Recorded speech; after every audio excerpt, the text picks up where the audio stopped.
To have a presence on the internet, you need to have your own domain name and hosting. This is very simple to do. First, you need to go to a place where you can buy a domain. The place I like to use is called GoDaddy, and you can go there at godaddy.com. There are other ones you can use as well, like namecheap.com and several others. Once you're here, all you have to do is sign up for a free account. Once you're signed in, you'll see a screen something like this. And now all you need to do is go and search for an available domain. Just go to Domains and click on it. Here you can do a domain search. Now there are lots of different kinds of domains that you can get, as you can see here. But you are always best to find a .com one if at all possible. It depends on what kind of application you're looking for as to what your domain name is going to be. For instance, if you're doing a specific niche, say for instance on dog training, you might want to find a domain that fits that, such as dogtraining.com. Very unlikely that one will be there, but you would type it in down here in the search box. Maybe you put a dash in it, and then click search. And it tells you that it's already taken, and then it'll give you some suggestions down here. If you don't like any of those, just go ahead and search for a different one. Another way is to do it is to buy one domain name and put all of your sites, no matter what the niche is, on that one domain. To do that, what you would want to do is have sort of a general purpose informational type domain. So you might want to put on here to have a domain name such as web info about or something like that, and then do a search.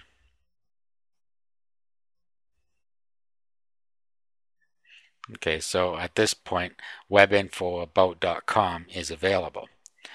So if you registered that, you could put your sites into subfolders.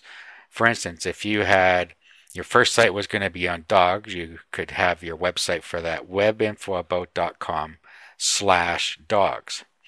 If your next website you put up is on jewelry, you could have webinfoabout.com/jewelry, etc. So you could put an unlimited number of sites on one domain if you wanted to do it that way. This will save you some money. It isn't quite effective as buying one domain for each site, but it is a way to get started very cheaply. Domains generally cost about $9.95 per year to register it. After you've registered your domain, you need to go and find a hosting provider. Just below this video, we have a suggestion for you to use. That hosting provider has cPanel hosting with Fantastico on a Linux server, and that's what we suggest that you use. Now, once you've gone and set up your hosting, all you do is you pay for the package you want, and they'll ask you how many gigabytes you want of disk space and bandwidth and so on. Bandwidth is the amount of data transfer or the amount of traffic that you're allowed on your website. Once you've done that, they will email you or tell you what you need to set your name servers to. This makes your domain point at your hosting account. It generally takes up to 24 to 48 hours for your domain to point there. So now what you do is you go and find the domain. So you go to My Domains, and a list will come up. And here's a list of domains here. So what you would do is you would go into the domain that you want to set the name servers for. Just click on it. Now, depending on who you're using for a registrar, it could be slightly different, but this is GoDaddy's interface.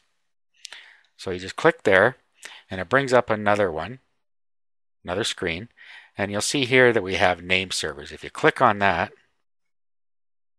this is where you can set the name servers. This is what it's set at right now. To set your name server, just click on Custom Name Servers, and then put the name server that your hosting company gives you in here. Once you've done that, click OK at the bottom here, and it will go and propagate across the internet. Like I say, that can take up to 24 to 48 hours. A note about finding hosting: you should go with some Linux hosting.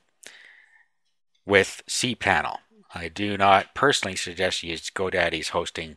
I personally do not like the interface, but that's just me. So you can choose that if you want to.